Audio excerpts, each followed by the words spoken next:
المستشار رأفت المتولي؟ اكيد هو، بس ده شكله اتغير عن زمان.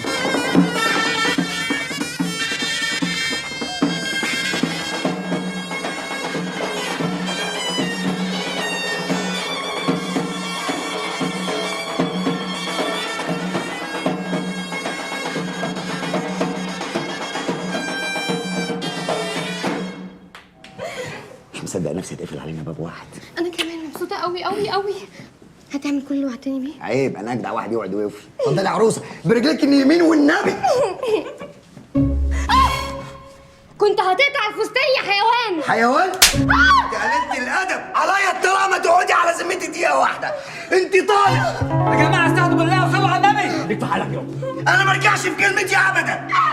جرى يا اخويا، تعالي يا بنت. جرى ايه؟ لا فوق معايا. انت فاكر ما وراهاش رجاله؟ لا يا حبيبي، دي وراها رجاله ياكلوا الزلط.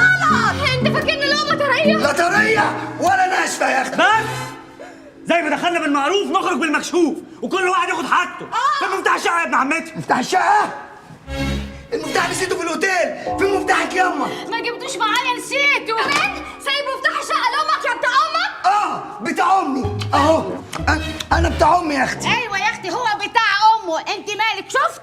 شفت اهم بانوا. بانوا؟ بانوا ياما. بانوا اصل امه بانوا. اصل امه ايوه بانوا. اكسر الشقه يا فاروق. عينيا.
الله.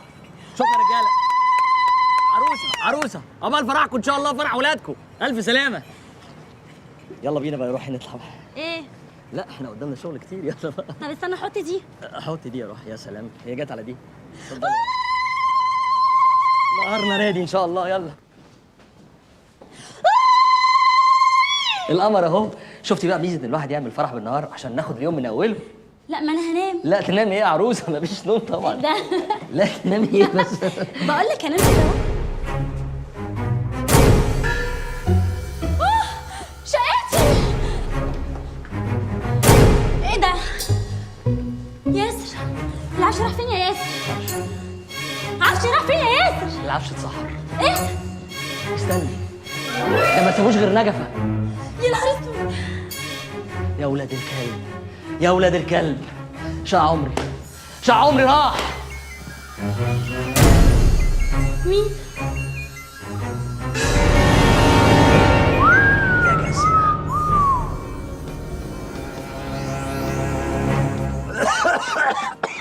قشطة جوجل. العفش كله اتشوم في المخزن يا ابن عم. سيكا غالي انت وين؟ خالصة بالصلصة. حاسب الرجاله. يا ابني ما انعدمها.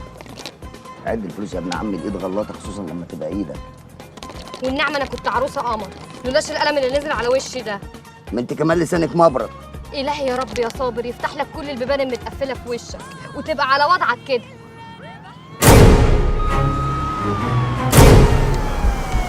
الهي يا بعيده تصحي من النوم تلاقي ربنا يبارك عليك كده.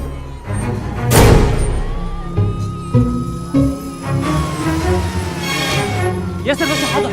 يبقى رسلي حاضر.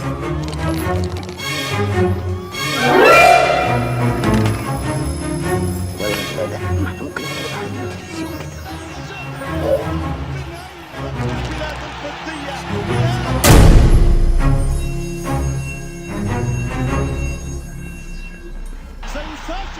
خالص يا جدع. جون جون جون جون جون جون جون. شايف يلا.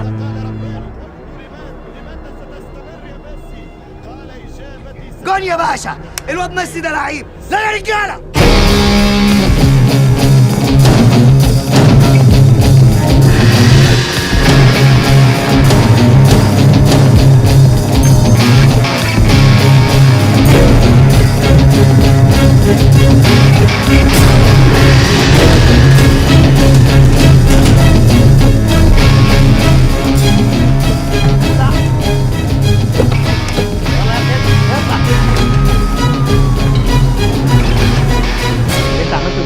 على خير.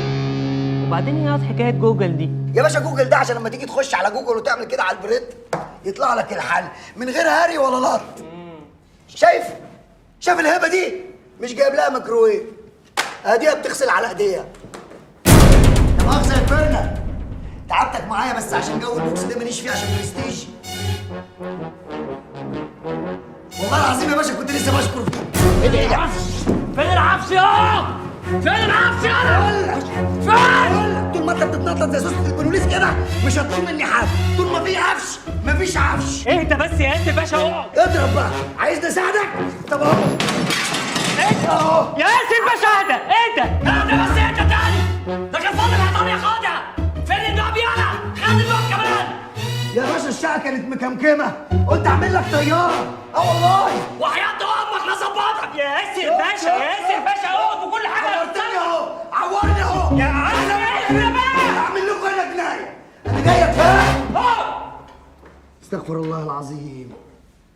ماشي. نقعد نتفاهم. يلا. وانا دمي في ايدك يا عم. يا باشا اسمع كلام الباشا الصغير. وبعدين لما يشوفك كده يعمل ايه؟ واحنا بنقول يا هيكله. يا باشا انت دارس في امريكا وعارف. جوجل لخص وهات من الاخر. ماشي يا باشا. طب هنشاهد الباشا الصغير يا عم. حط نفسك مكاني او مكانه او مكانك. يرضيك يا باشا ياخد مراتي يلبسها قضيه شمال يلطها عشان ما عرفش يجندها؟ يرضيك يا باشا يعني خدها من عندكم ملطوطه؟ انت عبيط يالا. تسرع عفش ولقيت دخلتي. يا باشا ما انا حكيتها معاك كتير وتاج المروءه تواضع والعتاب صابون القلب. وبعدين انا سامحتك كتير واذا كان اصاله حذرت انا ما بكرت على طول. ولا هات من الاخر. طلباتك ايه؟ شريط اصاله.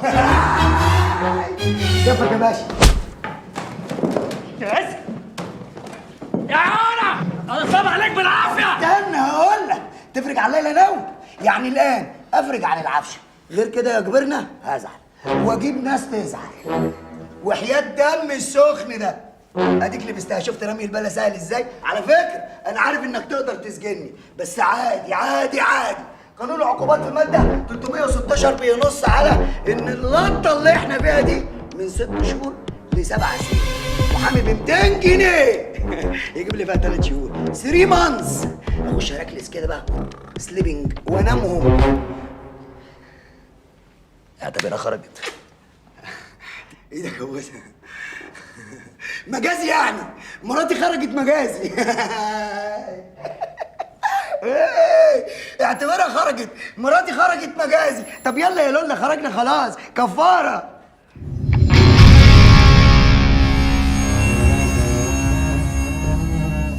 يا باشا انت قد كده شايفني خفيف.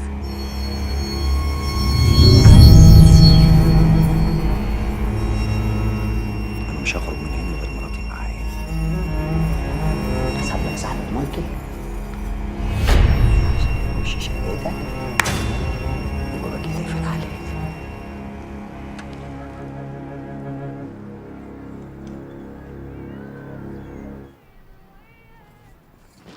يا مشمش الجيران اشتكوا وبعدين 100 مره قلت لك ان الميه بصابون بتاكل في المسلح والمسلح موحوح لوحده. خليك في حالك يا اخويا. ما حالي هو حالك يا بنت. انت هتفضلي لابسه الوش الخشب ده لغايه امتى؟ والنبي سيبيني في حالي يا شيماء. يا بنت اتقمصتي من غليان اعصاب. ومش عارف على ايه. ده صبر يتمنى لك الرضا ترضي. ما ده اللي قاهرني. نفسي اخلف له حته عيل. ده احنا داخلين في 2 جواز و6 سنين خطوبه. كان زماننا جبنا اعمال وبذاكر له ماس. يعني حسابي يعني. العيل جاي يا لولا. ربك ما بيديش الحسابين بيدي الموعدين. خلينا بقى من الموعدين، انت دارسه في امريكا وعارفه. يا صابر حط نفسك مكانها برضه. خليكي في حالك انت، الله يبارك لك، انا حاطط نفسك مكاني بالعافيه. طب عاوزين نسقط بالليل ونروح الدكتور. حس بيا يا صابر. صابر حس بيا بقى يا اخي. ساعه كده ان شاء الله واحس بيك. اشمعنى يعني؟ واخد مسكن مهبطني. بص يا بنت الناس، انا لا اروح لدكتور ولا هاجي عند دكتور، اللي ربك عايزه هو اللي هيكون. اكلت الكلب، اصل دي روح مش يمامه هتجيب البندق بتاعها وتيجي. يا ابن عمي جاي معايا ولا هتطلع مع اليمامه تجيب البندق؟ حبيب قلبي معاك بس. حضر لنا لقمه حلوه. تجيب بوسه ولا ده مش موضوعنا؟ مش موضوعنا.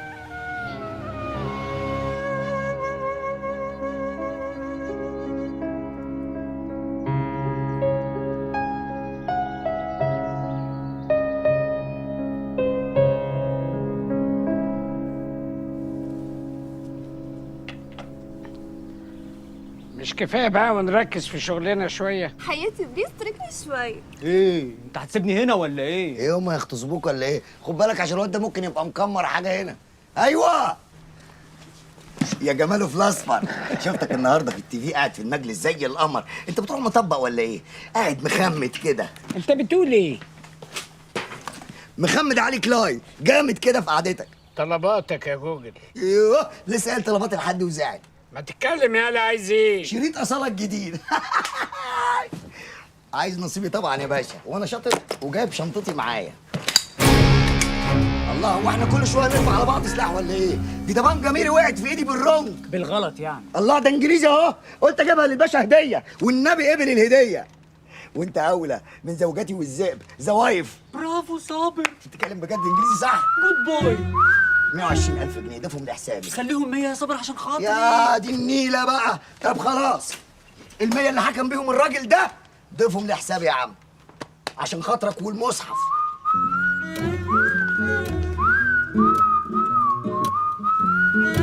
انتوا هتغنوا وتردوا على بعض ولا ايه؟ حسابك كام يا عاد؟ واحد ايه؟ قصده يقول لك 100,000 يا باشا. 100,000 جنيه؟ جنيه يا باشا، ده من يوم ما عملوه فضه ويا دوبك بيرن. يرضيك صدقني. 100,000 اخضر يا باشا، واحنا هنسويهم براحتنا. حق ولا مش حق يا روح؟ حقك طبعا. اهو. هو نسي انت خلصت له ايه ومن مين كمان؟ يمين بالله لو ما خدت حقي بالاخضر لاخد البنت دي رهينه. خلاص بقى، خد البنت دي رهينه لغايه ما الفلوس ما تجهز. اقعد يالا بلاش همبك. وبعدين بقى اقعد. انا هكتب لك شيك ب50,000 اخضر، والباقي هضمه لك على العمليه الجديده. من ايد ما نعدمها يا غالي. العمليه الجديده مقفوله بالضبه والمفتاح. المقفول يتفتح. قرصتها والاب كله بيفك بالصبر. يعني مبارك ويقول امين. كله في البسين بيليه. على جرالة. الله، في ايه؟ انت تقعد ترقعني في الكلام. يا عم لا هرقع لك ولا تسرفلي، شيل ده من ده يرتاح ده عندك وبلاش تتليه. اقعد بس يا صابر. يا عم ما هياش الراجل بتاعنا برضه، واللي يقع منه نلمه احنا.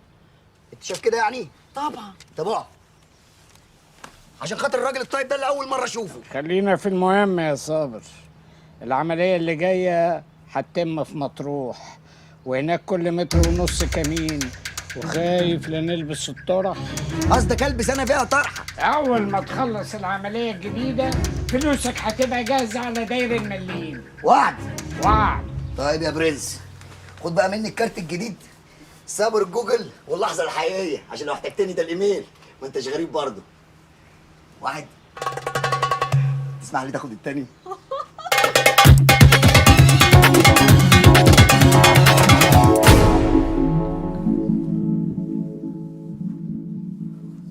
ما انت زي الفل اهو. يعني العيب فيا يا دكتور؟ وانت كمان زي الفل. خلاص يبقى العيب في السرير، نجيب اوضه نوم جديده يا لولا. في ايه يا دكتور؟ كيمستري، بالبلدي كده الكيمياء بتاعتكم مش راكبه على بعض. يعني لو انت اتجوزت واحده غيرها اكيد هتخلف، ولو انت اتجوزتي واحد غيره هتخلفي طبيعي قوي. وساعتها هنكتب الواد باسمك. انا ما اقدرش استغنى عنك. يعني موضوع الخلفة مستحيل؟ بصراحه الامل ضعيف، لكن ما عندناش حل غير الصبر، وكل حاجه بايد ربنا.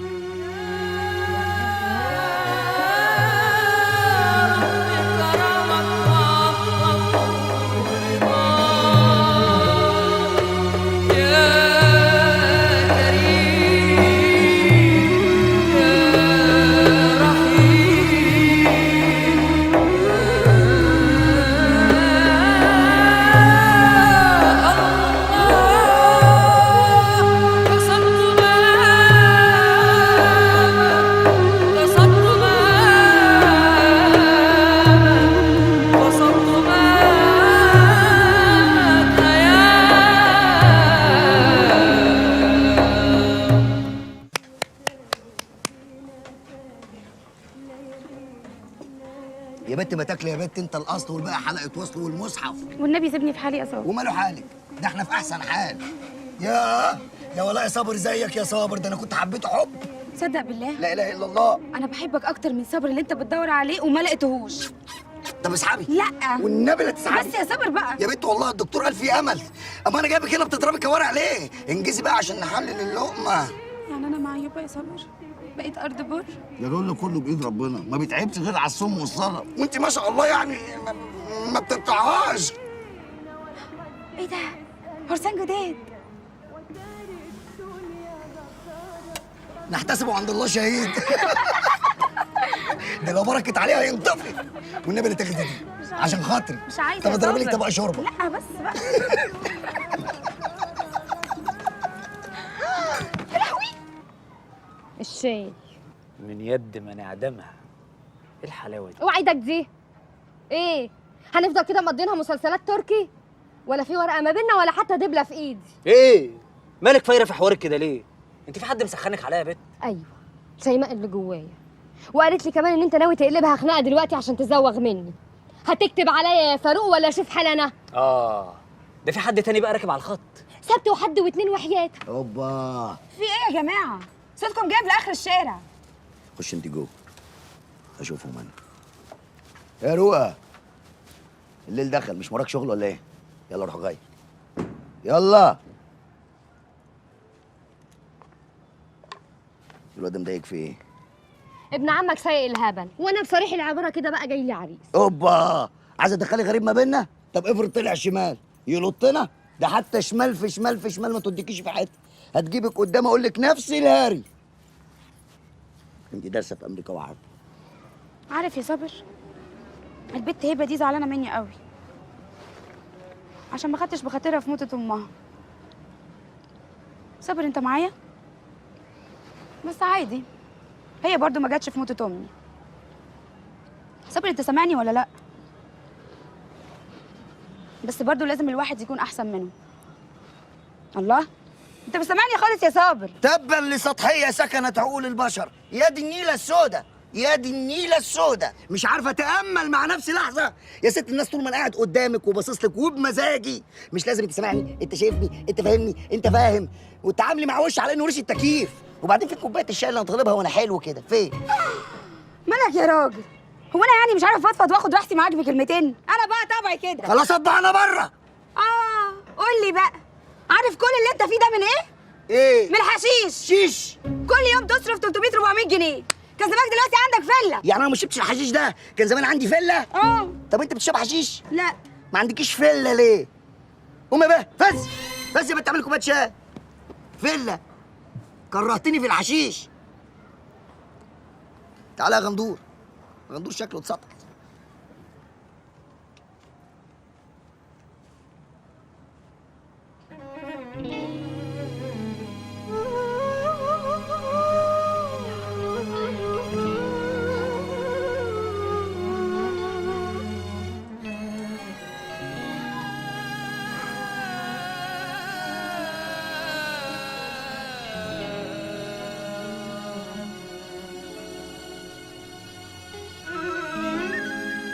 اتفضل الشاي اهو.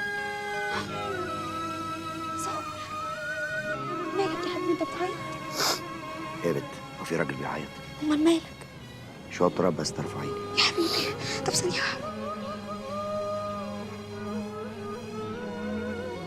خفت.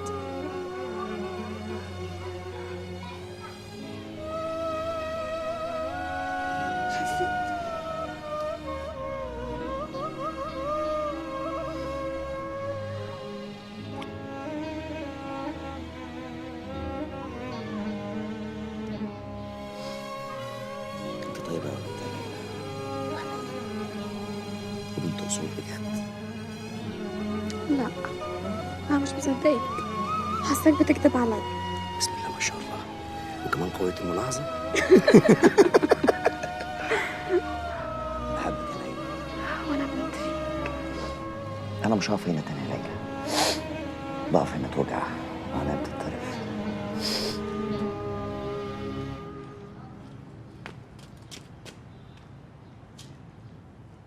عبده، انت يا بني ادم. ايه يا سعاده البيه؟ خير انا بني ادم. خير يا سعاده البيه. عربيتي فين؟ ما خبيرش يا بيه عربيتي ايه؟ ما كانت واقفه هنا. ما يمكن يا بيه ولدك الصغير خدها يتفسح بيها شويه يا بيه.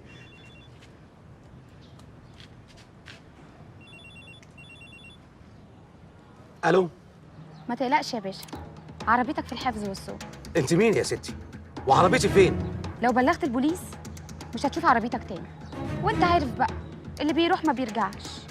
جهز 50,000 جنيه وهتاخد عربيتك في مطروح. فين في مطروح؟ عند القهوه ولا عند السوبر جيت؟ عند القهوة اللي قدام السوبر جيت. سلام يا باشا.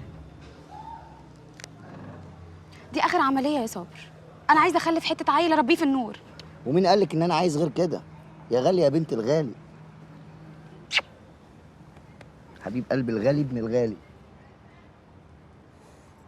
شويه كده يا ست الناس. بقول لك ايه؟ ايه؟ بقول لك ايه؟ ما تيجي نريح لنا ساعه قبل المصلحه دي؟ لا، أنا حالي مهدود من امبارح. امبارح ايه بس؟ يا بنت قدامك راجل كامل الرجوله وانت كامله الانوثه. لو ما عملناش حاجه كامل هيزعل. وأنا ما أقدرش أزعل كده. والنبي أيوة. ولا انا. يا دي كامل.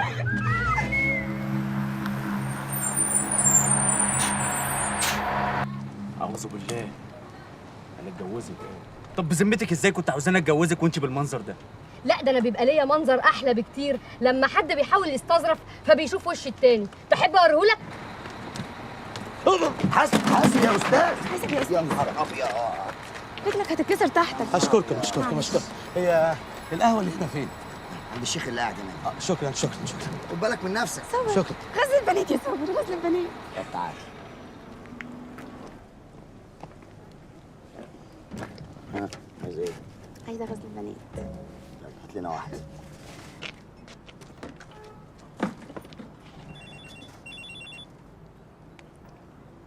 الو. الحمد لله على السلامه يا باشا. مين معايا؟ مش مهم مين معاك، المهم انك وصلت بالسلامه. الله، انت شايفني؟ ما تهونش عليا، سيبك تيجي مطروح لوحدك. أنا عايزة رضا أبيض. ربنا واحده بيه. ها انت جاهز يا باشا؟ جاهز طبعا. طب ارفع ايدك كده بالظرف. طب دقيقه واحده بس.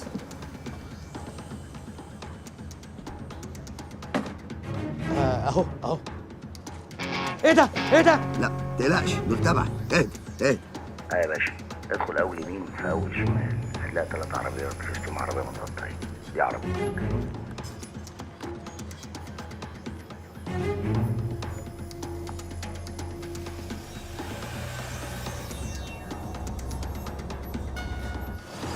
المستشار عبد الرحمن. معالي الباشا. اتفضل يا باشا. اتفضل. الف سلام.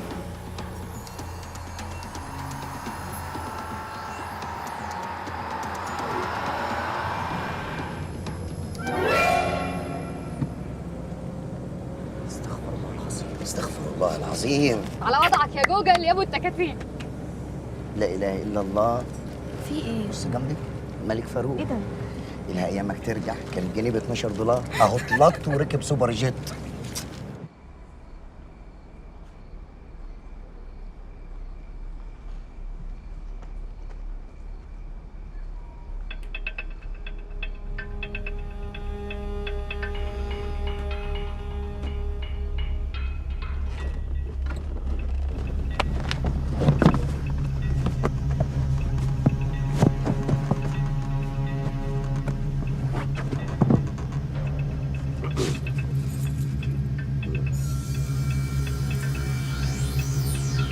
كده ما تعملش المحشي مني.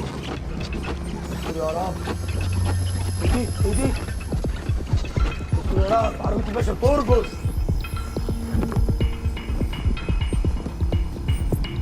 هترقص ليه؟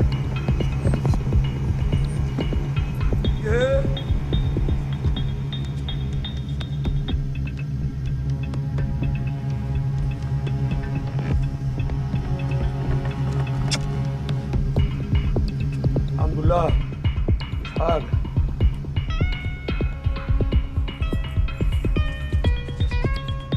الله يسامحك يا انجي.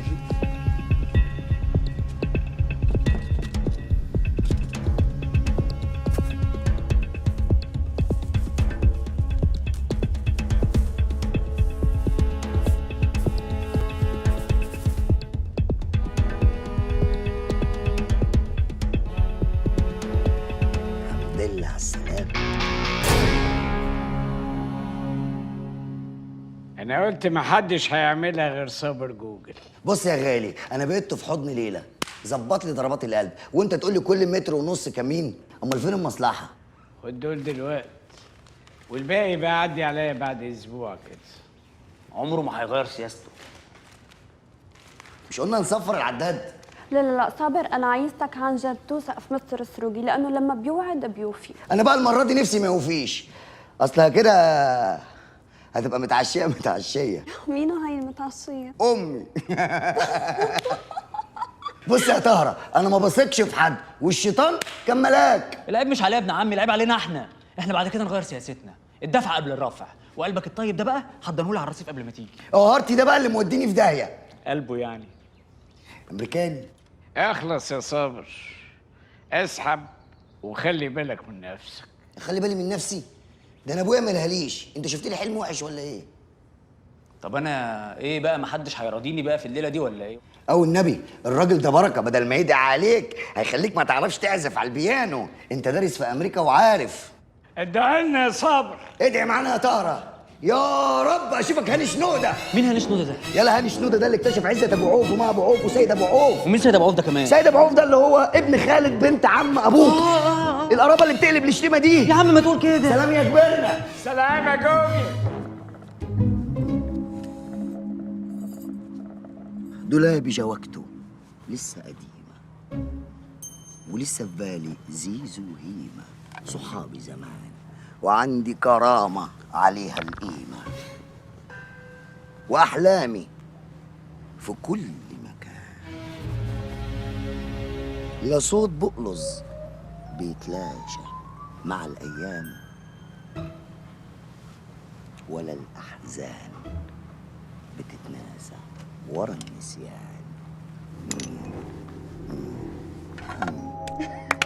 الله، والنبي عسل وانت عسل وشعرك عسل.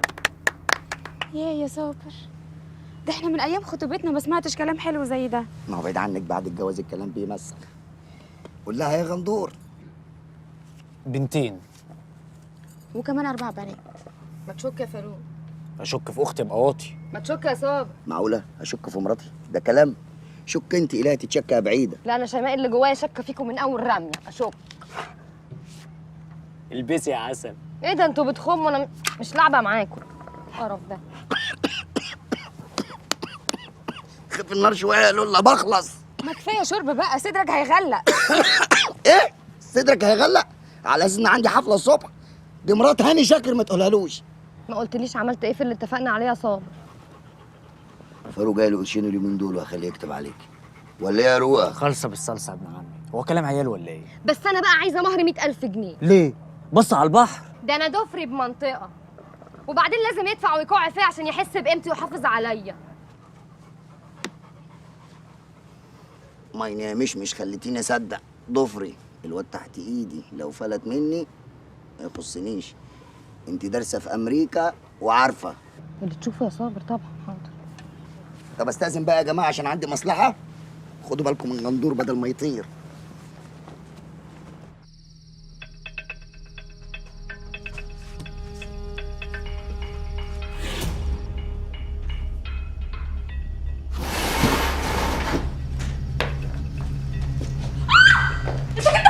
سلاح ليه يا بت؟ عادي، نطيت من السور، دخلت من الشباك. ايه الاوفر اللي انت فيه ده؟ ايوه شو بدك مني؟ واحد. شو؟ كنت عايز كارت واحد عشان انا نسيت الايميل بتاعي.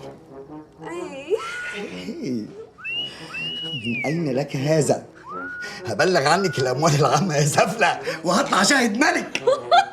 يخرب بيتك شو مهضوم. جدا جدا. انت مين قال لك؟ انت خوية الملاحظه. تعالي بقى نتساير. انت منين بقى ان شاء الله؟ انا من بيروت. ما شاء الله. اي بس قلي كثير ما رحت لهنيك. من امتى؟ من ايلول الماضي. ايلول الماضي؟ سبحان الله، هو الانسان ايه غير مجموعه ايلولات؟ ايلول ماضي وايلول حاضر. تعالي بقى نايل شويه.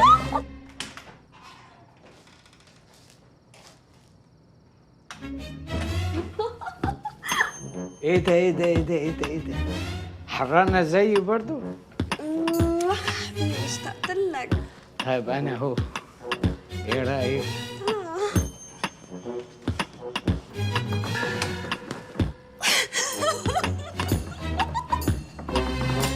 اتفضل يا باشا.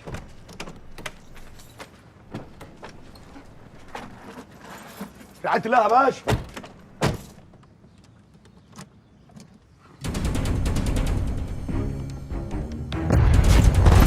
القهوه اللي احنا فين؟ عند الشيخ اللي قاعد هنا. يا كوكا يا كوكا يا جوجل كوكا جوجل. يا دي البهجه اللي انت فيها دي، مقابلني في باريس. نورت بيتك يا عسل. ليه داخل على المدام؟ الله مالك رفعت كتافك كده ومعوج عليا؟ انا المفروض ازعل منك قوي. خير ليه يا اخوي؟ عشان ما جتش موتة خالي. ايه صدى الصوت ده يا؟ ما انت عارف ان انا عامل عمليه في بقي وبعدين ده خالي. خلاص يا سيدي لما خالي يموت ما تجيليش. لا هادي انا حر. عيل غلس عايش شلوط في حلق سقف بقه. بقول لك انا ما بحبش الحركه دي. جرى جوجل بقى. غوريا. بجد وحشتك؟ وحشتني ايه؟ وحشتني دي ما تنفعش تعبر عن اللي جوايا. وبعدين بكلمك كتير على الفيس ما بترديش عليا. ومن ساعة ما بعت الصور النار نار نار دي وانا يا لهوي مش قادر بتشحتف. صدقني من ساعة ما شفتها وانا طالب نقلي للمطافي. يا ايه يا عم اللي عملته ده؟ يا دي انت متعلم الكلام على كبر. ايام بيزي مشغول يعني. مالك قفش ليه يا جوجو؟ اصل السجاد شحه في السجن وانا عايز اعرف تشقيتها منين يا جوجو يا جوجو. ما تبوسني ببق احسن. وخدم المأمور جدعنه. إلهي يحبه مطرح ما هو قاعد ويخرب بيت زي ما خرب بيوتنا. ده كان المأمور اللي قبل منه كان عسليه، كان برقبته.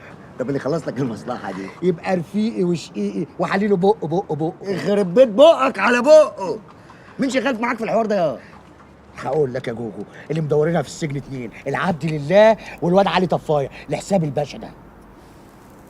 وانا عايز اعمل موضوع لحسابي لوحدي. جه واللوت ده بيخش بكام؟ نص مليون. مصلحتي بكام؟ 20%. 40%. كتير ما توفيش. طالما شحه في السجن دبلر البرايس. انت بتعمل كده ليه يا جوجو؟ منفوضك من دماغي. مش للدرجه دي يا جوجو. سنتكلم اليوم أحبائي في الله عن الأمانة والضمير. والمولى عز وجل يقول في كتابه الكريم: بسم الله الرحمن الرحيم: إن الله يأمركم أن تؤدوا الأمانات إلى أهلها. صدق الله العظيم. فهل نحن أحبائي في الله نعمل بهذا التكليف؟ أم نهانا عنه الشيطان كما نهانا عن العديد من أمور ديننا الحنيف؟ الأمانة ضاعت في الناس. هو البلاء.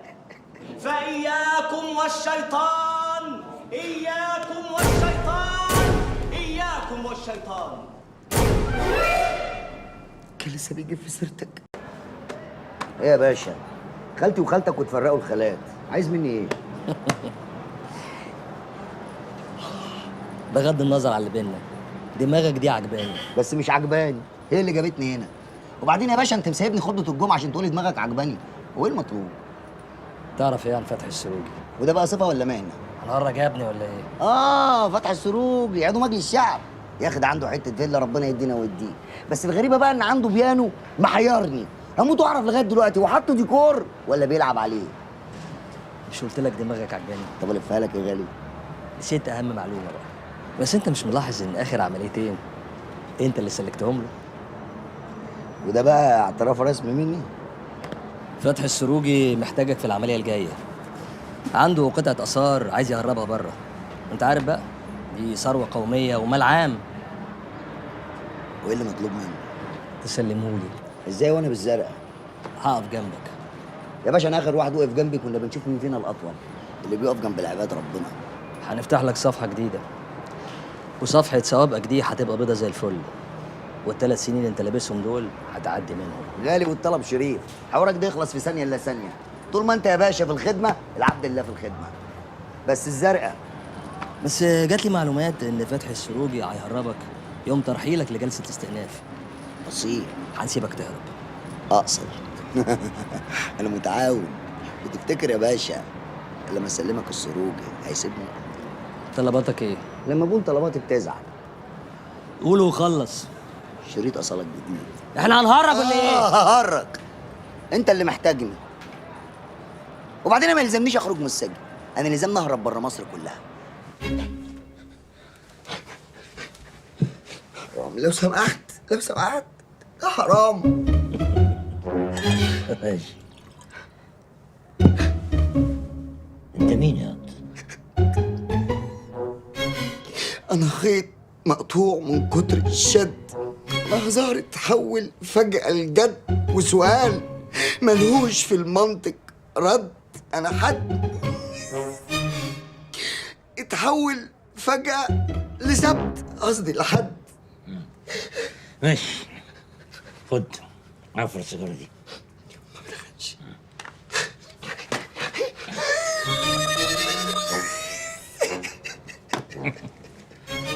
امسك نفسك يا ابني شويه. قول لي ايه حكايتك بقى، عشان انا ما بقتش فاهم لك حاجه.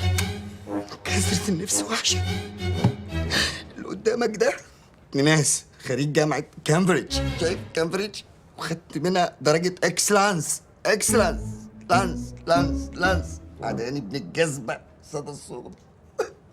وقع في طريق انسان سميته صديق، اديته الامانة، خان الامانة وخد اللي ورايا واللي قدامي. انا اللي عملت في نفسي كده. تصدق انا حبيتك انت.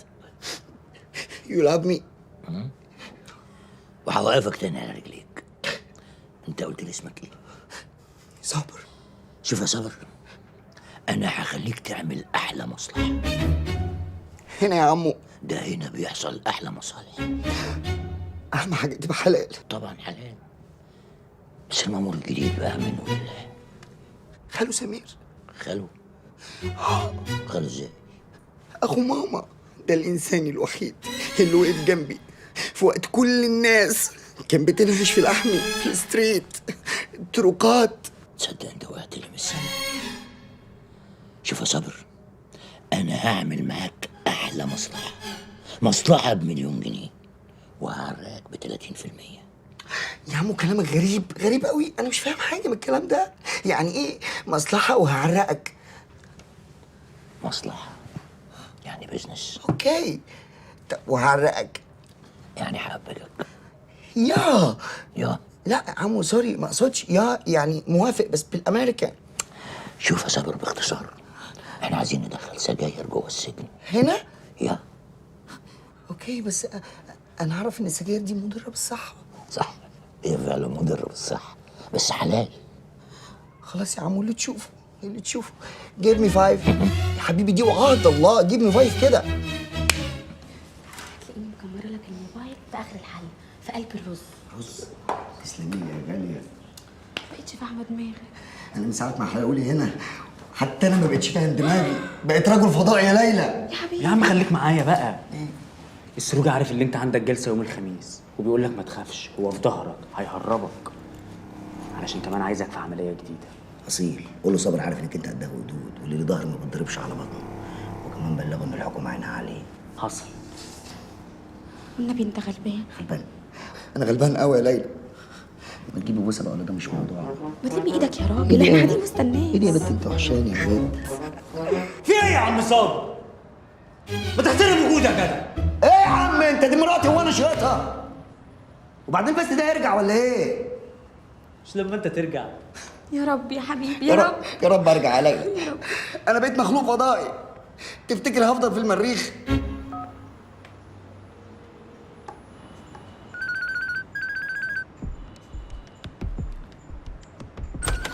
ايه ده؟ انت ازاي هتدخل من غير ما تخبط؟ الو يا سياده المأمور، يا خالو. خالو مين يا؟ لا مش انت خالو، هتتبرى مني يا خالو. طب اسمع. الو. لا انا زعلان 3 زعلان. معقول اكلمك 3 مرات وما ترديش عليا؟ والله العظيم زي ما بقول لك كده، وبعدين انا اتصلت بيك على البيت وما ترديش عليا.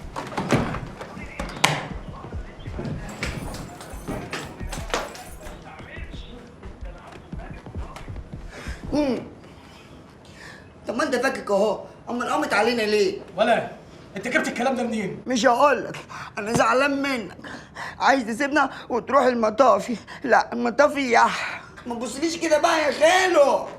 تبقى شاير وخالي اللي مشتري ويتفرج يا خالو. انت عايز ايه يا؟ بارنس. تقول عايز ايه؟ بارنس. انا ابتديت اخاف منك. ليه يا لولا؟ جبتني هنا ازاي؟ عملت لهم لطه كبيره هنا خصوصا بعد الزياره الاخيره. جننتني وبعدين مش عارفه اخرج لك. فقلت بقى تجيبني هنا. بالظبط يا لولا. الزنزانه نورت. منورها بناسها يا حبيبي. بجد يا لولا؟ معقوله تحبيني زي الاول بعد ما تحولت انسان فضائي؟ بحبك في كل اشكالك. مش مصدقني كده. الزنزانه دي هتولع لأعلى من خالص وداني.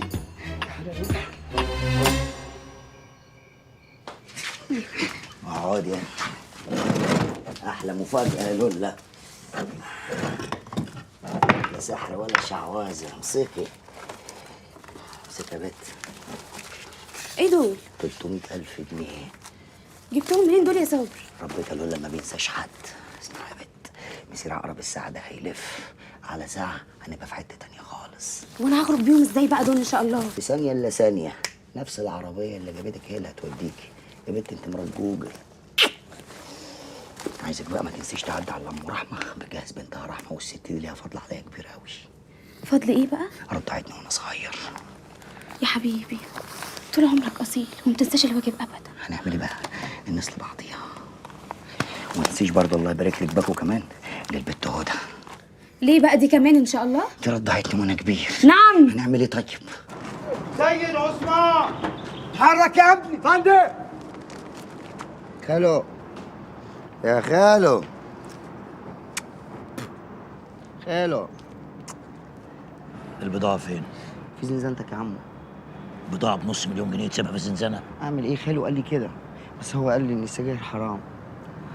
لا يا حبيبي مش حرام، يا بس مش مستحب. الحمد لله يا رب. ادعي لي بقى عشان رايح استئناف، يا رب اخرج. ربنا معاك يا صابر. خد بالك احنا عندنا شغل كتير. صابر سيد علي الطمان. يا فندم. ابراهيم محمد احمد. يا فندم. الصلح حسين هيديك مفتاح الكلبش وانت بتركب عربية الترحيلات، وهو برضه اللي هيفتح لك الترباس لما تيجي تهرب.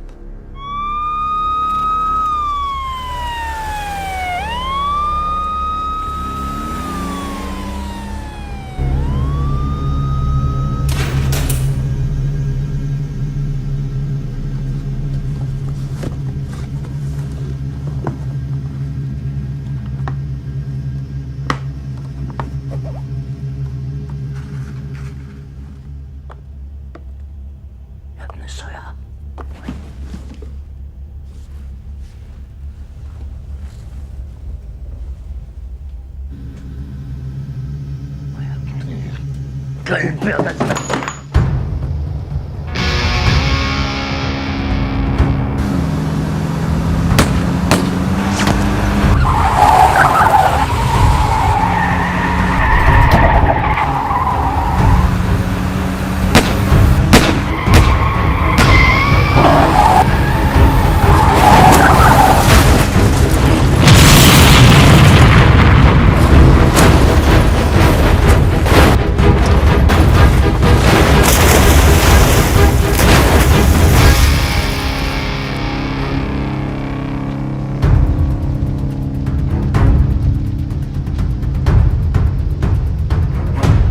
كان عندي كويشنز طول فترة السجن، كنت أأمل تجيلي فيزيتور زيارة يعني. سؤال ايه؟ البيانو اللي أنت كل شوية منطرهولي في حتة، مرة في الجنينة ومرة جوه هنا، نظامه إيه؟ أنت بقى بتلعب عليه ولا جابه ديكور؟ لا بلعب عليه. فنان يعني. ارتست يعني؟ أنا شغال مع ارتست؟ خلينا في المهم. انا عايزك في العملية الجديدة. مش لما نصفر القديمة يا فنان؟ شو يعني نصفر؟ يعني نجيبه أرض بس هو يسلم. مين هو هيدا اللي يسلم؟ أمي. نصفر يا جوجل. 10 خضرة هم. كده يبقى فاضل لي 40 أخضر. ما تلم رجليك شوية. طب وأنت إيه اللي مسكتك؟ ماشي يا طهرة. عايزك تظبط يالا. ما تنساش ان انا اللي مخرجك من السجن. يعني انت اللي عليك مش انا. ومين قال لك بقى ان انا كنت عايز اخرج؟ انا كنت اخلص المصلحه بتاعتك وارجع تاني. تصدق بالله انا بطلع مصلحه جوه احسن من بره، وفي الهادي جدا على روقان. ده انت محدش يعرف يغلبك. يا عم انا لا عايز اكون غالب ولا مغلوب، انا عايز اقضي المصلحه واطير. ايه المصلحه؟ عروسه مكتوب كتابها عايزين نسطرها ونوصلها لابن الحلال. لميعه ولا مطربه؟ ملعلعه. الدخله امتى؟ يا ريت النهارده قبل بكره. ايه المصلحه؟ حتة آثار دهب عايزين نسلكها. الاستلام في الأقصر والتسليم في اسكندرية.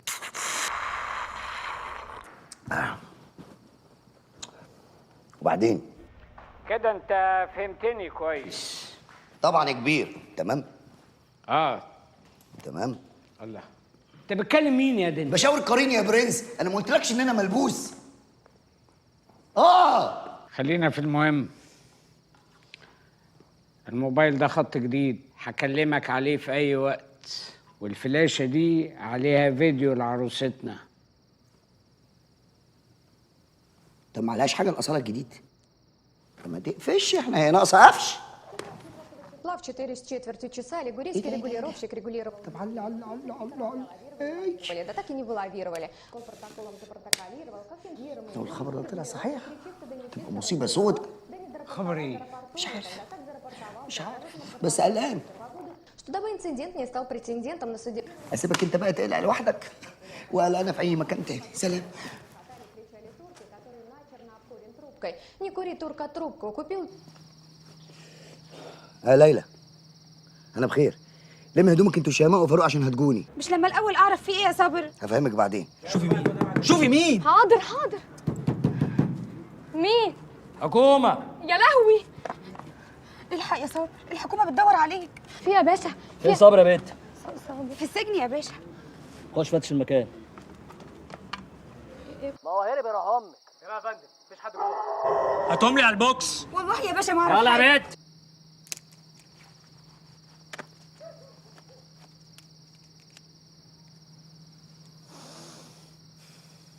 ياسر بيه، ده ما كانش اتفقنا. يا عم ما تقلقش يا عم، احنا عاملين الموضوع ده بس عشان يبان انه طبيعي.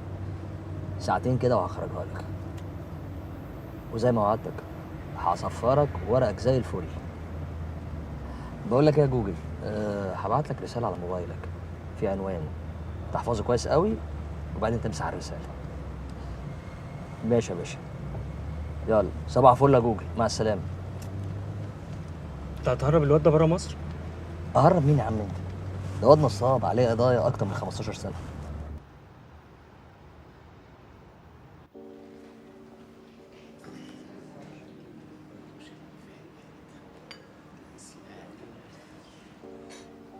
Delivery date. When? You are too late and we hurry. ليك حياتي، هن عم يسألوك عن موعد التسليم، بيقول لك انك اتأخرت عليهم كتير، وهن هيك مزعجين منك. التسليم هيكون الاسبوع الجاي. نظام سداد الفلوس ازاي؟ A delivery will be next week. How the money will be? 1/3 of the amount will be paid before delivery and the rest after delivery. حياتي هو رح يدفع لك الثلث هلا قبل التسليم والباقي بعد التسليم. وانا موافق. اوكي. يا صابر. حياتي ليكو هيدا صابر.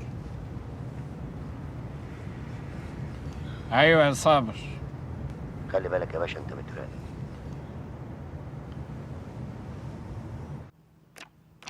بقول لك ايه يا غالي، احنا مش مركب واحده ولا انت عايزنا نطلط تخش السجن البس طرحه؟ خلينا في الجد.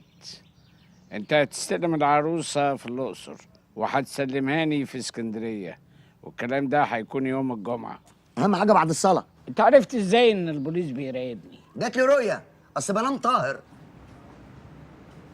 كلام تعالى بروح امك. اوبا، ايه الجو الامريكاني؟ انت جبني هنا ليه؟ مزاجي. انت تسيب امتى يالا؟ قال لك لما يظبط الحجر بس شويه. ولا بقول لك ايه، انا لا هسلم ولا هستلم، انا روحي في ايدك. فين ال عف؟ لا كده انت بداخل ظرف التهريج وغالبا بتقلب بجد. امسك اشرف لي ارجع السجن احسن. هنسميك الاسم اللي انت عايزه يا حبيبي. طلباتك ايه؟ اما بقول طلباتي بتزعل. شريط اصالة. اوبا، ده انت معبي. لا انا عايزك تسميني سعيد عشان لما اسافر يقولوا لي هابي. استغفر الله العظيم من كل ذنب عظيم. التسليم امتى يا صابر؟ والله ما انا راضي عليك عشان انا قلت لك هابي وانت قاصد تضايقني. التسليم امتى يا هابي؟ ايوه كده، كمان يومين. هيبقى فين؟ يعني انت ما سمعتش؟ الحكومه بتحب تتاكد. ورا مصنع الكراسي. اشمعنى؟ عشان ضلمه. خلص يالا. مالكش امان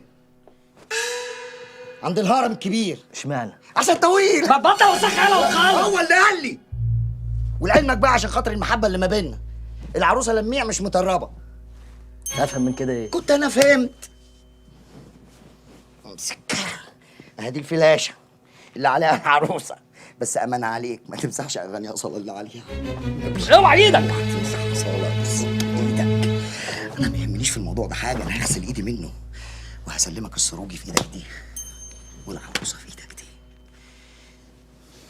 بس امان عليك، بلغ مصر كلها ابنك صابر بيقول لك كفايه عليه قوي كده.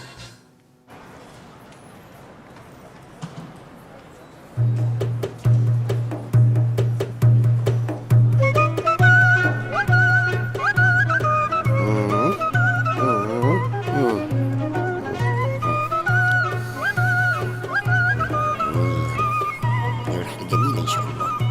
خير خير. دينك كده عليك وعلى عمرك يا شيخ أنت وكريم. يا رب.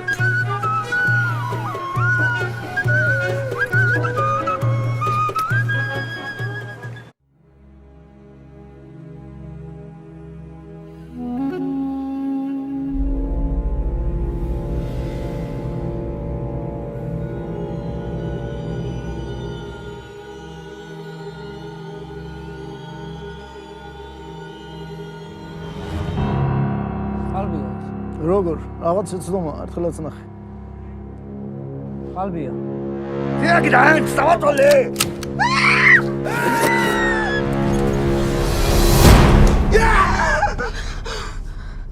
في ايه؟ في ايه يا صابر؟ حلمت ببغبغان احول بيعض في هدهد. ده ايه في الخير؟ ابقى اتغطى كويس وندف على شمالك.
انت ازاي تعملي كده؟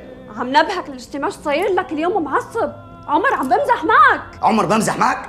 لو عملت كده تاني هرفدك. اتفضلي.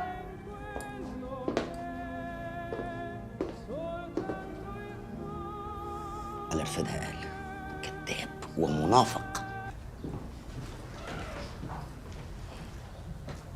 صباح الخير. صباح النور. صباح النور. الانسه شاهيناز، المهندسه الجديده ومسؤوله عن اداره الموقع. اهلا وسهلا. اهلا بحضرتك مستر عمر. تقدر تتكلم يا عادل؟ بالنسبة لمنتجات مزارعنا في الصعيد ما بقتش منتجاتنا قد طلبات اللي بتطلب مننا.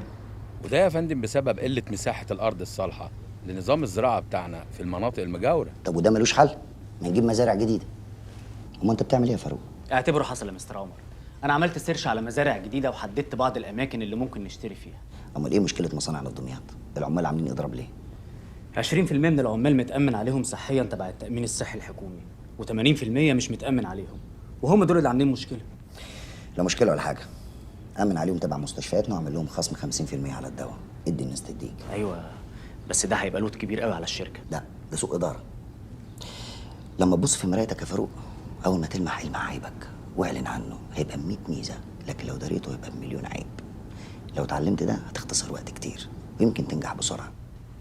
انا لسه عند رايي. ده هيعمل لود على ميزانيه شركاتنا، وبعدين في الاول وفي الاخر دول عمال. مش عبيد يعني. ده بس عشان لسه ما بصيتش في مرايتك يا فاروق. تأمينك على مين؟ انا اسف يا مستر عمر. طب انا بلغني ان مناقصه وزاره الاسكان بتاعت الشباب رست علينا، وزي ما انا شايف كده ان الشقق نازله على 43 متر. بالظبط يا فندم. والكلام ده مش عاجبني.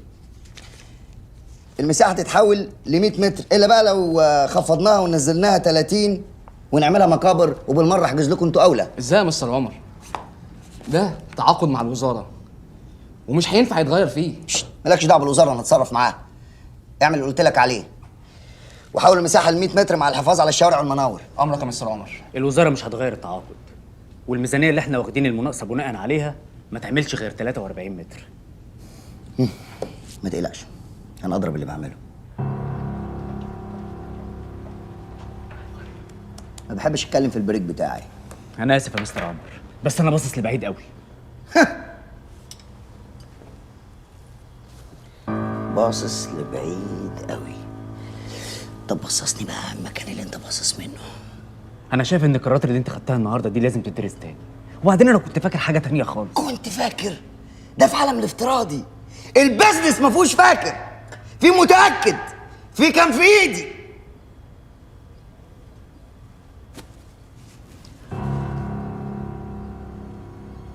في حاجه يا مستر عمر؟ ابدا، بمسح لوح الازازه اللي ما بيننا، على الاقل لو مش سامعني تبقى شايفني. بص يا سيدي،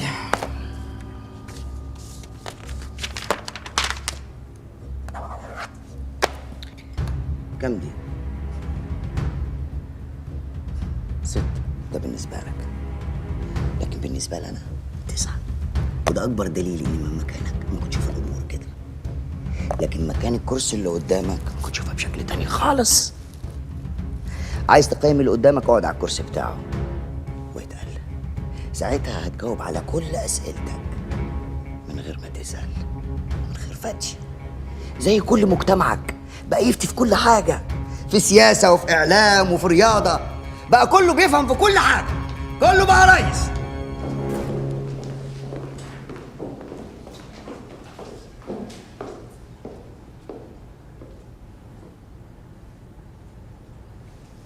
شغال معانا هنا؟ انا شادي سوبرفايزر. مش سوبرمان يعني؟ لا، بس نصير موظفين من هنا.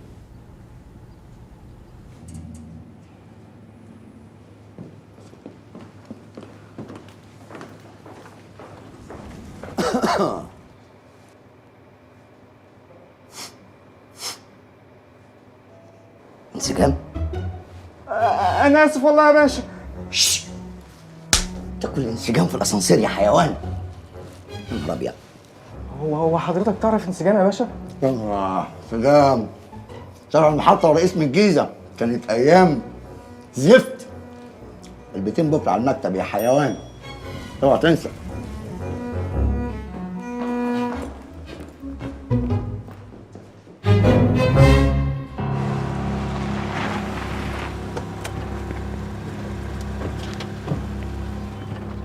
بص بقى يا سياده المدير، القاعة اللي هيكون فيها الوزراء ورجال الأعمال بقت تحت مسؤوليتنا من دلوقتي، ما يخشهاش حتى عامل نظافة. تحت امرك يا فندم. وعايز من سيادتك كشف بأسماء كل النزلاء وجنسياتهم من تاريخ 7/9 لحد 10/9. كشف موجود في الريسبشن. وعايز بقى قهوة بسرعة جدا. تحت امرك يا ياسر باشا. شكرا يا باشا. اتفضل يا فندم، اتفضل.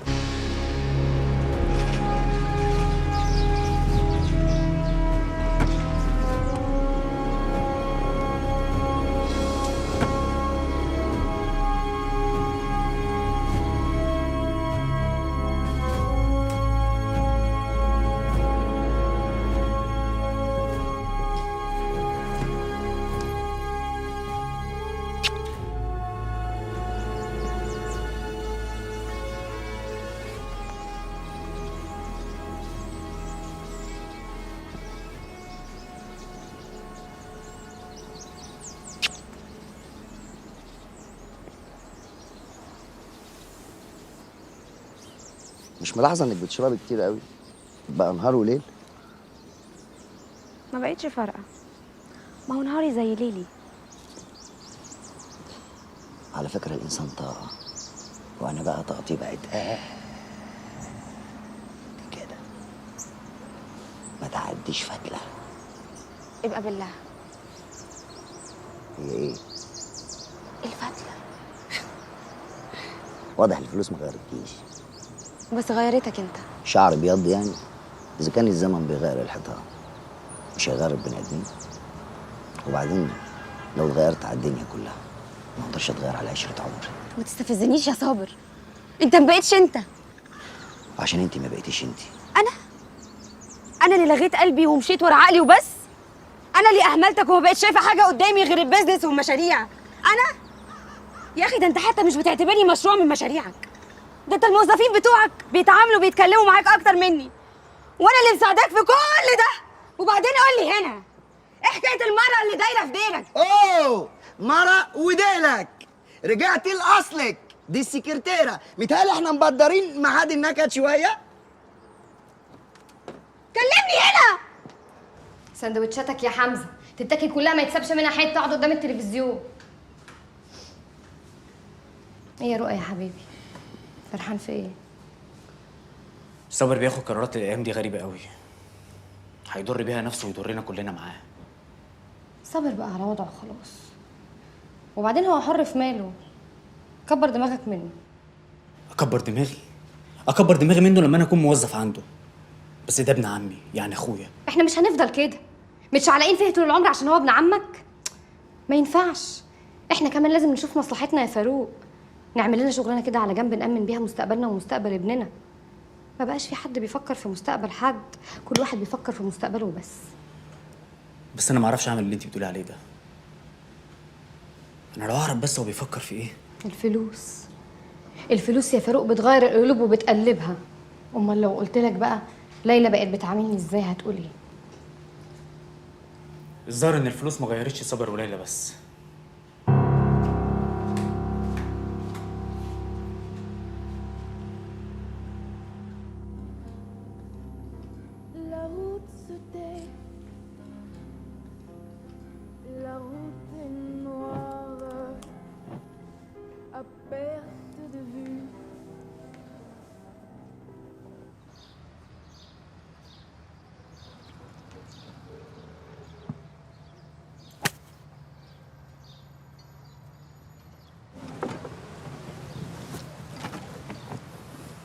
ازاي ما عليك يا باشا؟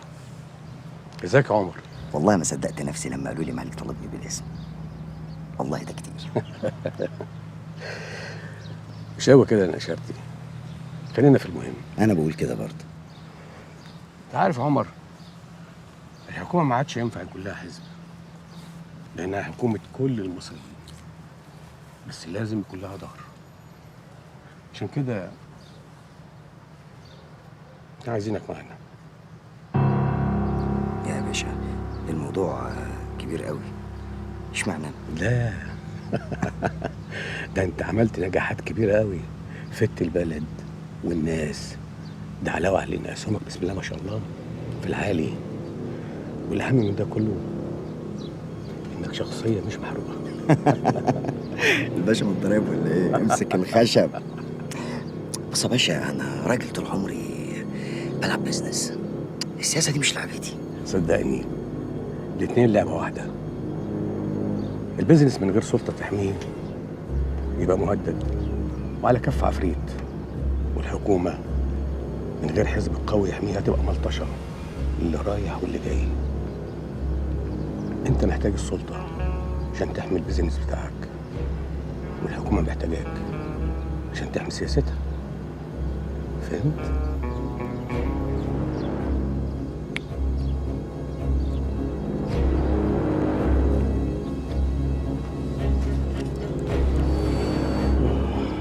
دي أهداف حزبك الجديد. يا باشا لو ما عرفناش نعدلها نظبطها على عوجتها.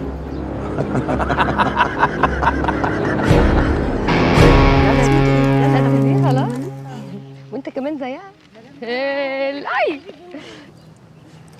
انا بجد مش عارفه اشكرك ازاي يا مدام ليلى على كل اللي انت بتعمليه مع الاولاد دول. حياتهم اتغيرت 180 درجه من ساعه ما شافوكي. انت ما تتصوريش كمان بقوا متعلقين بيكي قد ايه. الحاجه الوحيده اللي ممكن تشكريني بيها انك تطلبي مني اي حاجه الاولاد محتاجينها. اصل مدام ليلى ما قلتش لحضرتك نفسها تفرح الاطفال باي طريقه. انت حقيقي مش مخليهم محتاجين اي حاجه، ومع ذلك اوعدك لو احتاجوا اي حاجه هكلمك على طول. ربنا يقدرني واعمل لهم كل اللي بيحلموا بيه. ان شاء الله. هشوفك الاسبوع الجاي ان شاء الله. مع السلامه. اشوفك على خير ان شاء الله. تعالي يا ماما ليلى، انت ماشيه بدري ليه؟ معلش يا حبيبي انا هرجع لك تاني، بس اوعدك المره الجايه هقعد معاك كتير قوي لحد ما تزهق مني. انا محتاجه لك اكتر من ما محتاجه يا حبيبي. باي باي يا ماما ليلى.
معتز وريني كده كشف رجال الاعمال المشاركين في المؤتمر. في حاجه يا باشا؟ لحد دلوقتي مفيش، لكن اكيد هيبقى فيه.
بحبها قوي. يا لولا هيلعب بيه. ياسر باشا، انا تحت امرك طبعا في اللي تطلبه، بس افهم ليه. وبعدين عمر النشارتي رجل اعمال وطني ومحترم جدا وملفه عندنا ابيض. سيادتك بس طلع لي ملفه وانا هحكي لك الحكايه من اولها. خد عندك اسم الواد ده، صابر سيد الطماني. عايز ملفه برضه. ايه يا عمر بيه الاسعار اللي انتوا بتبيعوا بيها دي؟ يا راجل دي اسعار مش منطقيه بالمره. ايه انتوا بتلاقوا فلوس في الارض ولا ايه؟ يا راجل مش كده. جرايه منصور بيه، هو في حد بيلاقي الفلوس الايام دي في الارض؟ وبعدين ما انت كنت امبراطور العقارات في مصر وعارف كويس قوي ان الاسعار اللي احنا بنبيع بيها دي بنكسب بيها و100% كمان. دي نعمه يا راجل. بقى بعد ما كنا بنكسب 200 و300%، دلوقتي عاوز نكسب 100%. طب نجيب مرتبات الموظفين منين؟ والله يا منصور بيه انا بحمد ربنا وببوس ايدي وشي وظهري. راضي بالمكسب ده. احنا مبيعاتنا تقريبا شبه متوقفه، وكل ده لصالح شركاتك. اللي بتعمله ده اسمه ضرب تحت الحزام. منصور انا ماليش في الحزام، انت شايف. بص يا منصور، انا مش عايزك تنسى لما كنت بتلبس الكاوتش الابيض بتاع بات ابو 2 جنيه، لما كان يصفر منك كنت بتعلم عليه بالطباشير الابيض عشان يرجع جديد. اتقي الله في الناس. اللي بتعمله ده خطر، اسمه خراب بيوت، ومن خاف سلم. الخوف ما بيتساس، بيطرد، وانا طردته من زمان. نورني في البيت يا الله. تشرب حاجه؟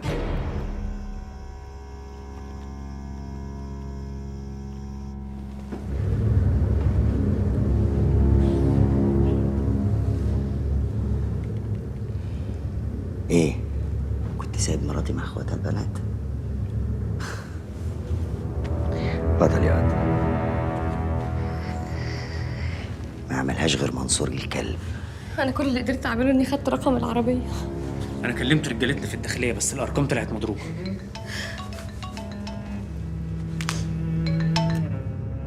الو الو ليلى، ما تخافش، مراتك في الحفظ والصون. احنا برضه ولاد بلد، ما بنمدش ايدينا على حريم. مين معايا؟ معقول نسيت صوتي؟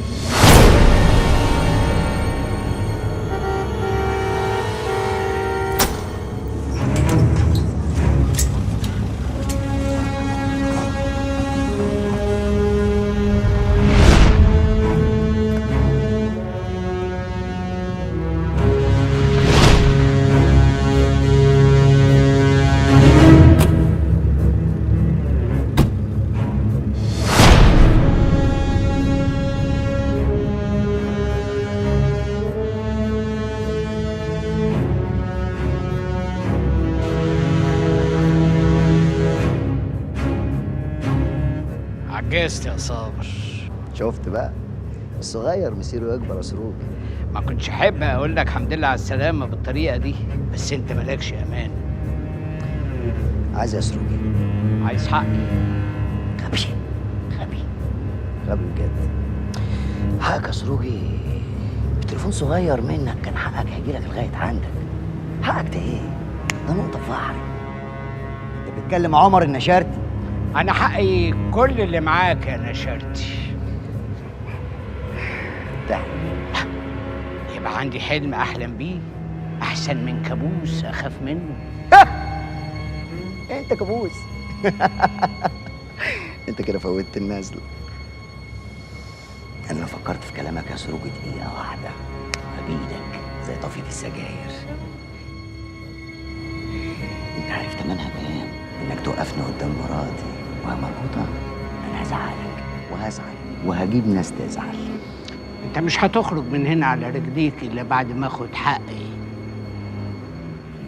ميزتك يا سروجي ان انت بتصدق اللي بتقوله، ودي ميزه مهمه جدا. حاول تحافظ عليها.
اللي شال الهم من صغره ياسر بيه يشيل اي حاجه. صابر علي الطماني، الشهير بصابر جوجل، نصاب محترف، سرق تراث بلده وهرب وباعه بره. عض الايد اللي اتمدت له وشالت عنه بلاوي كتيره. ودلوقتي بقى راجع ايه؟ لابس ثوب رجال الاعمال الوطنيين اللي بيضحوا بثروتهم ونفسهم عشان خاطر البلد. صح يا صابر؟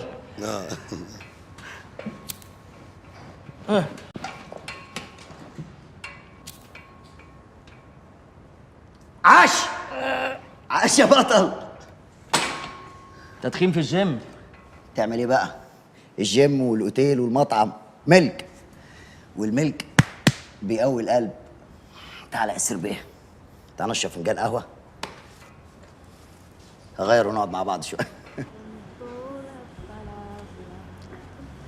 ياسر باشا،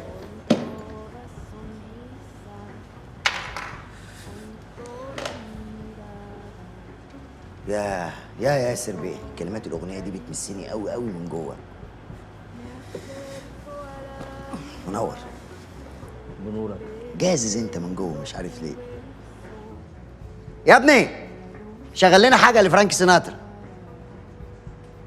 ولا اشغل لك حاجه لأصالة؟ ها؟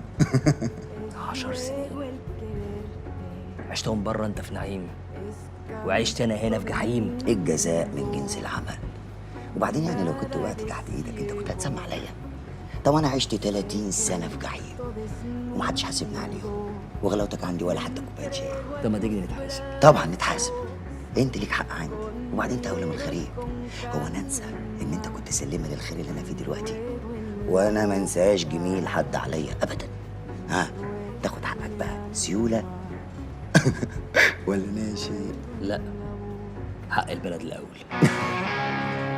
تشغلش انت بالك بحق البلد. في غيري نهب البلد وسافر وما رجعش. على الاقل انا لما سافرت كنت سايب طيارتي دايره عشان عارف اني راجع تاني، وكنت متاكد ان انا وانت هنقعد القعده دي. وحشتني. المنطق ده انت اخترعته عشان تخلص من عقدة الذنب. ذنب؟ لا سيبك انت من عقدة الذنب دي، خليها على جنب. مات. بس انا مش هسيبك. مالكش حاجه عندي. الحرامي بشيلته يا باشا. معقوله؟ هو انت لسه ما مسكتش قانون؟ ده كلام. المفروض ان القانون يحمي البلد من اللي زيك. انا بقى عندي بلد جوه البلد تحميني من القانون بتاعك. ما ينفعش يكون بلد جوه البلد. هي بلد واحده بس يا صابر. انا اسف هحرجك. انت مين عشان يقول ينفع وما ينفعش؟ انت حاجه صغيره قوي كده ترسف مكنه كبيره. فلسفه فارغه. لا دي مش فلسفه، دي محس، حسابات، ماني. انا ما اعرفش غير قانون. قانوني غير قانونك. قانوني بيبني وقانونك بيهد.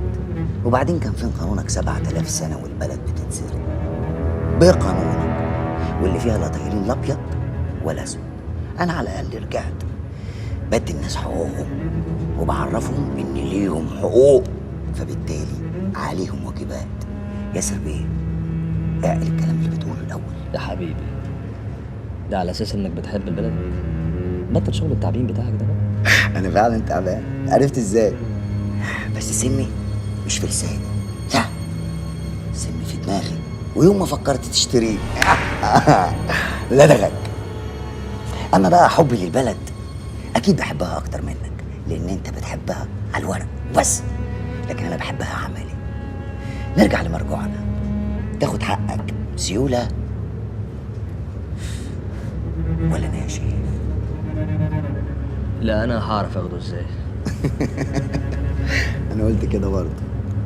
عايز اقول لك نصيحه يا ياسر بيه، الحياه علمتني ان الدنيا دي عامله زي المطار، كل واحد فينا ليه رحلته، فخليك في رحلتك احسن.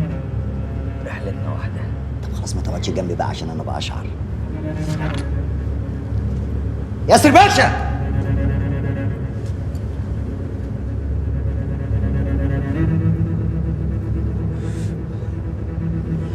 اوعى تفتكر ان انت الافضل. لا، احنا الاتنين مالناش صحاب. انت مالكش عزيز وانا ما لقيتش عزيز، وبعدين انا اكتر حاجه تضايقني في الدنيا دي لما اكلم حد ويسيبني ويمشي، لان ده لا في البروتوكول ولا في الشياكه، وبيزعلني قوي قوي. عايزك بقى توسع صدرك الفترة اللي جاية. هتستحمل مني كتير يا صابر، وخلي بالك من نفسك.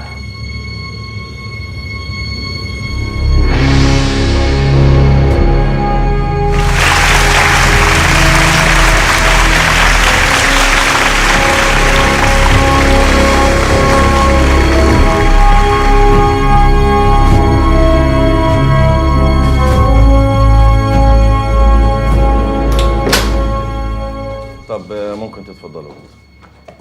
بعد اذنك يا مسؤولية. اتفضل. اهلا اهلا. وانا اقول المكتب نور كده ليه؟ حياتي كيفك؟ ازيك؟ اشتقت لي؟ أنا برتاح جدا وأنا بتكلم معاك. هجيلك في أقرب وقت. أوكي تمام. ماشي باي. حبيبي كان بيتكلم مع مين؟ دي شيماء كانت بتطمن عليا، ما تكلمناش من ساعة اللي حصل. هي كويسه؟ كويسة. أنا قررت أسافر. نعم يعني؟ أنا قررت أسافر أوروبا طالما أنا مش عايشة بأمان هنا، وأنت مش فاضيلي. بس الكلام ده لما تكوني عايشه مع هبه، مش عايشه مع راجل. وأنت بتسمي دي عايشة؟ ده احنا بنتقابل بالصدفة يا راجل. وانت ايه بقى اللي مش عاجبك في العيشه؟ مش ده اللي كنت بتتمنيه؟ فلوس، عربيات وقصور. انا لا عايزه فلوس ولا عربيات ولا قصور.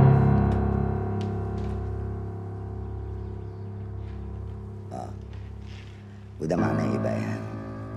معناه ان انا خلاص خدت القرار، وكل واحد ينام على الجنب اللي يريحه. لا، انت هتنام على الجنب اللي يريحني انا بس. علاقتك فوق.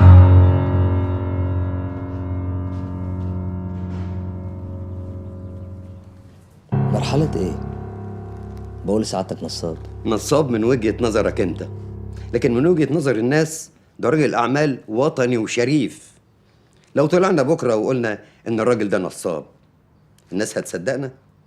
هيعتبروها حملة تشويه وشعبيته هتكبر. ده غير ثقة الناس فينا اللي احنا بنحاول نرجعها تاني. بتهيألي سعادتك ثقة الناس دي ممكن نكسبها لما نقدم الفاسدين وأصحاب المصالح للعدالة.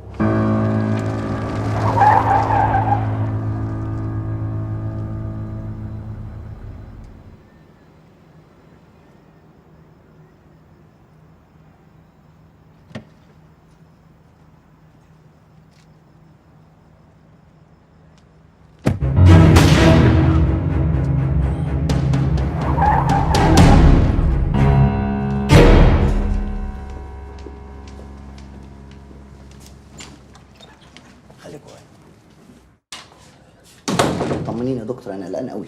لا ما تخافش، الإصابة بسيطة خالص وهيخرج كمان يومين. الحمد لله يا رب، الحمد لله. من فضلك بس 5 دقايق يا ما تكترش. دقيقة. اتفضل. ياسو، ألف سلام عليك يا حبيبي، قلقتني قلقتني يا ياسو.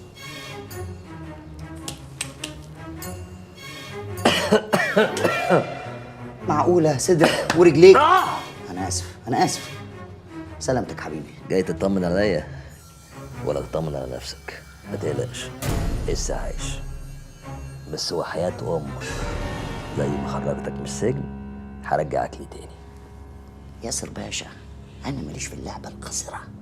الدنيا علمتني إن عصاية العز أهوش بيها ما اكسرهاش. محدش له مصلحة يخلص مني غيرك يا باشا، انت حبايبك كتير قوي. تفتكر بقى اني ممكن اصدقك؟ ومين قال لك اصلا ان انا عايزك تصدقني؟ انت صعبان عليا. ما يصعبش عليك غالي، ده احنا لسه في اول جولة وانا لسه بقول عادي. الكلام ده قديم قوي يا ياسو. يا اخي انت ما زهقتش؟ ما تدور على المصلحه، اللقمه، المام. انا عندي قريه سياحيه بتشتغل حلو قوي، وعايز رجل امن من حديد زي كده ومرتب خيالي. وانا يا سيدي هتجاوز عن اللي صعدتي. انا اسف يا اخي، اعمل ايه؟ رجليك ناحيتي. وبعدين لو ما اتعلمتش من اللي فات، اللي جاي هيعلم عليك. وادي الشيك، اعمل قرشين للعيال.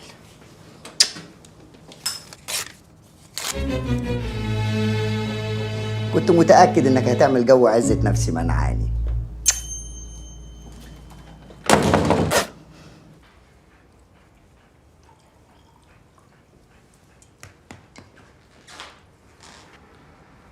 صدق اللي قال ان الكلب اوفى من البني ادم، عشان احنا بقينا في زمن الخيانة وجهة نظر. صح يا روكي؟ هو مين يعرف غيرنا الحكاية اللي بيني وبين ياسر وسخن بينا دلوقتي؟ يسخن ايه؟ ده كان عايز يخلص مني. هو اللي عايز يخلص من حد يضربه في رجليه، خصوصا لو كانت المسافة بينهم 3 متر. اللي عمل الحركة دي خاين رخيص. بس ابويا قال لي الخاين هو ده اللي تحب له الخير ويحب لك الشر. انما عمي بقى رد عليه وقال له اللي هو ابوك، الخاين ده اللي يتكلم في ظهرك. شفت تمام؟ الخاين ايامهم كان ايه؟ غلبان. انما ايامنا احنا الخاين هو اقرب واحد منك وابعد واحد عن خيالك. سقف سقف. شوف لي معاك كده 200 جنيه.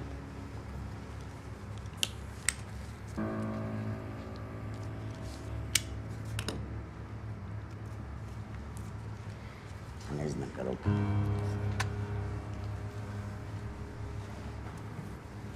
الحوار ده ما يخصكش، بس لما اقول لك سقف يبقى سقف.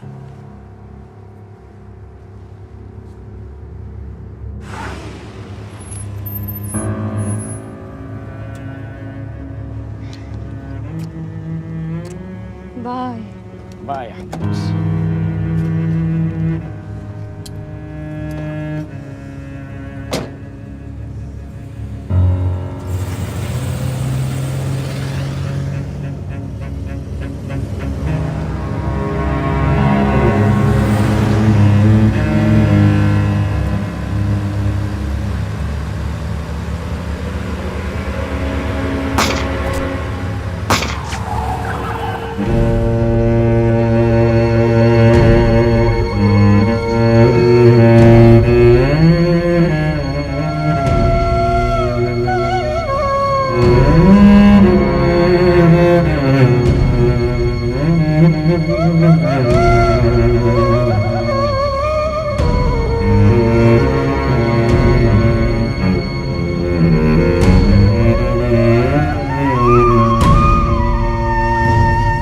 سعادتك رحت القناة عندي وحاولت تنشر معلومات عن عمر النشرتي، بس زي ما حضرتك عارف يعني احنا قناة بتحترم جمهورها جدا، وما ينفعش كده انشر اي حاجة من غير ما يكون معايا ادلة تحت ايدي. اولا سعادتك ما اسموش عمر النشرتي، اسمه صابر سيد علي الطماني. ثانيا بقى انا اعرف كل حاجة عنه من يوم ما امه ولدته لحد النهارده.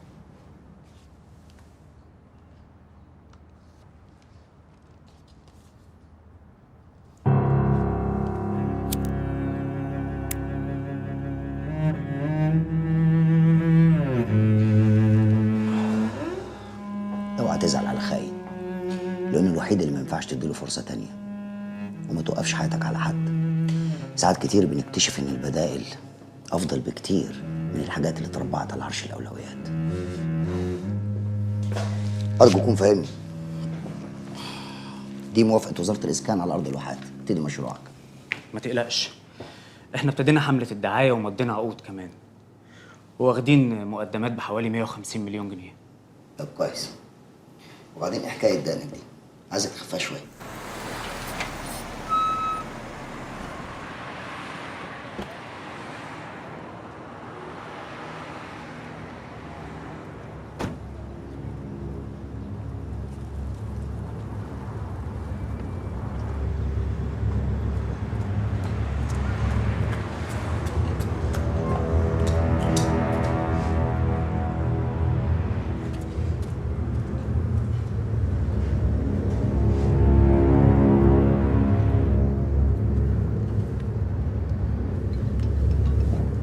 الو.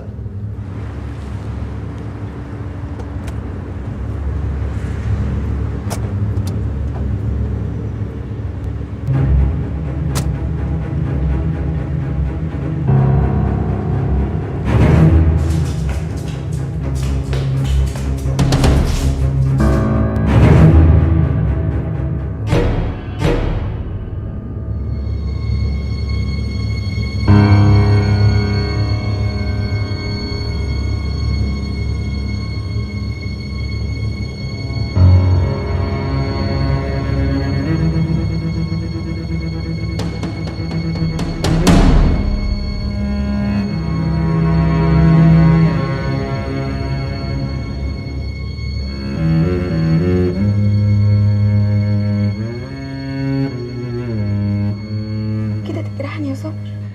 والله ما اقدر يا بت، ده انا مربيك على دراعي، اجرحك ازاي بس؟ رغم قوة ملاحظتك لما جرحتني ما لاحظتش. أنا عمري ما فكرت أخونك لأنك أبويا وأخويا وأمي وده نوعي اللي لسه ما شفتهوش. زي ما عمري ما هيأس إني أجيب لك ولد حاضن دمي ودمك. والله انت اللي دمك حاضن دمي يا ليلى. احنا في نعمه، ومادام وافقت ترضي ارضي رضا كامل. الدنيا دي غريبه قوي يا ليلى، تعبتني زي ما تعباكي. عايزه تعلمني كل حاجه وعكسها. علمتني زمان ان كل حاجه بالفلوس، ودلوقتي جايه تعلمني عكسها. علمتني ان نص فكره ونص كتاب ونص طريق ما يوصلوش لحاجه، زي ما علمتني ان انا انسان مش نص. وبرضه جايه تعلمني عكسها، تقول انك مش كامل، مش كامل لاني مش قادر اجيب ولد منك من ظلمي ولا انت. والحل ان احنا نفترق، وده مستحيل. وبعدين الطمع ده، حد يطول بنت بيضة حلوة زي الوردة حتى وردة ويطلب تاني؟ كتير قوي يا ليلى، كتير. صح صح. اصبري معايا يا ليلى، اصبري.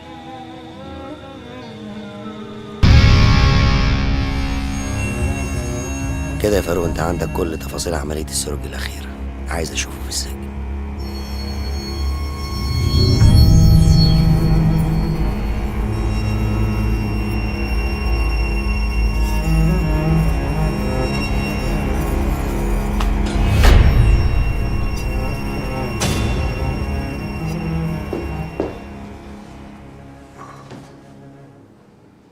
خير يا فاروق، مالك؟ خبر مش كويس.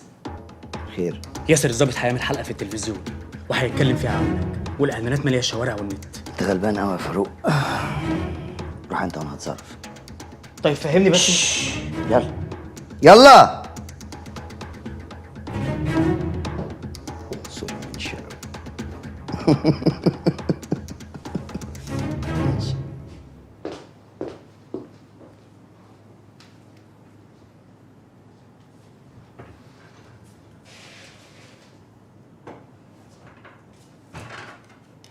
أيوة بس أنت إلك كتير نسيني. أنا نسيت. أيوة أنا أقدر برضه أنساك.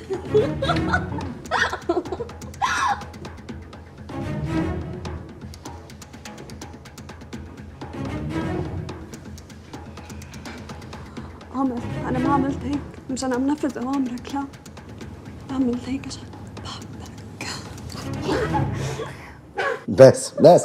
بس خلاص.